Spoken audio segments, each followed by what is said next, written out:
Hey guys, so welcome back to my channel. This video is going to be about the best summer baits. The first bait I will be talking about is Senkos. The reason I chose a Senko for my first bait is because the variety of ways you can choose to rig it. You have the Texas rig, wacky rig, Nico rig, and you can check out my other video about top 3 ways to rig a Senko. It shows my top 3 ways, which is the wacky rig, Texas rig, and weighted Texas rig. And that will show you how to fish it and other stuff you need to know.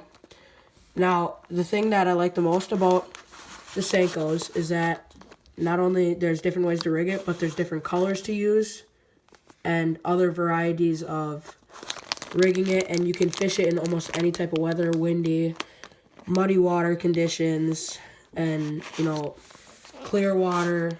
Any kind of weather conditions that you have on the lake will work for a Senko because there's so many different colors you can use. Like this right here is a darker color. I'll use this usually when it's a little cloudy in the water. This is watermelon seed. I've used watermelon pearl, green pumpkin, and other types of colors of Senkos. For my second bait, I'm going to be talking about Flukes.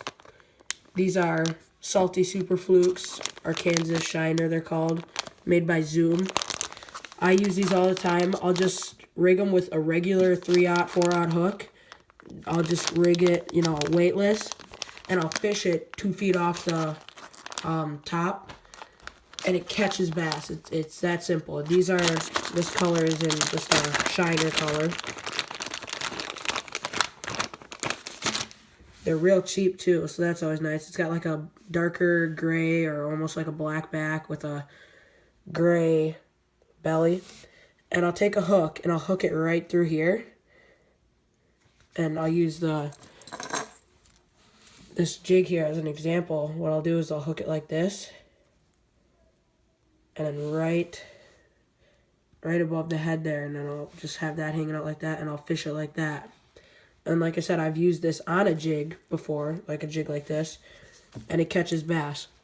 There's different colors you can use for that, but I'll usually just stick to the shiner color because it imitates minnows and other shad colors. For my next bait, I'm going to be talking about crankbaits, jerk baits, square bills, anything like that. Those work really good in summer, especially when it comes to crankbaits. It's obviously after the spawn, and bass love crankbaits, especially when you just throw them out there. This one dives, I believe it's 2 to 4 feet.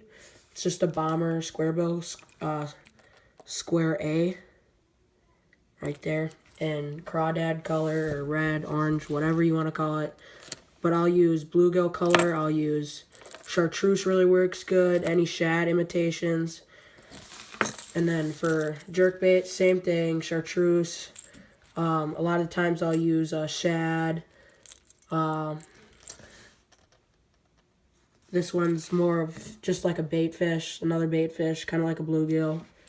Works really good in the summer. I'll throw it out there. This one dives to, I believe, 4 to 6 feet. It does have a really long bill on it, but it just dives 4 to 6 feet. And I've caught in my PB largemouth on this crankbait, actually. This is one of my favorite crankbaits ever. I've caught my PB largemouth on that one, and I also catch a lot of big fish, but it's not always about catching the big fish.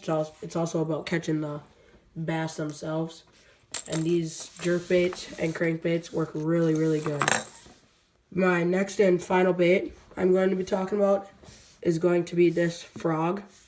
Now, a lot of people say that topwater frog is like the #1 bait for summer. I would agree with that, but I like using Senkos a lot, but I will use topwater frog a lot. And the reason I picked this one for last is because bass aren't always on the topwater bite. They'll be biting Senkos a lot more than they will frog or any other topwater baits. But I chose this frog especially because it's got some really long tails, as you can see, or legs, if you want to call it. What I'll do is I'll put these legs to the front and I'll cut it off right at its mouth. So like right there. And I'll snip those down so because the legs are way too long like this. It just doesn't imitate a regular frog. But you can fish this in any type of weather, any type of clarity in the water. I like to fish this where there's a lot of coverage, like where there's a lot of pads, where there's a lot of weeds, where the bass will hide in there and then they'll just pop out and slam one of these frogs here.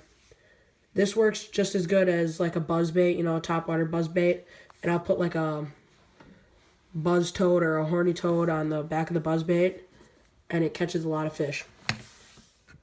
Thanks for watching this video. If you liked it, hit the like button and subscribe.